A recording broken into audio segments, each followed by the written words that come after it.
And for me, it was the Misfits. They were like this great punk band. Sort of got me into it. And then I went to a Misfits show, and I went around the back of the venue knowing they were going to get out at some point. Like, I waited.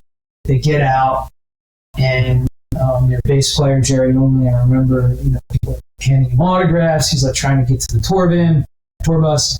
And I just shout out, like, Jerry, do you have any advice for somebody starting a punk band? And he looks right at me, he looks me up and down, he goes, yeah, go to college. And I was like, oh, well, that's depressing. And for years, I was like disappointed. Amazing. I was disappointed. Many years later, we're touring, we've got a name, so we open up for him at this venue out in Lancaster.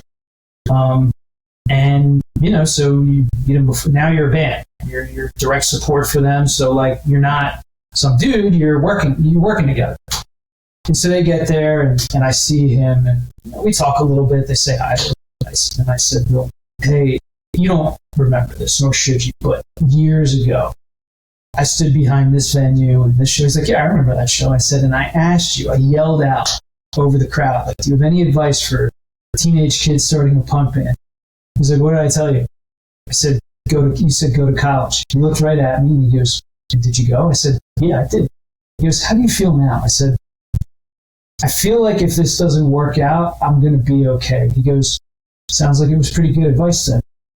How cool is that? But, the guy's a father, you know what I mean? Like, he's been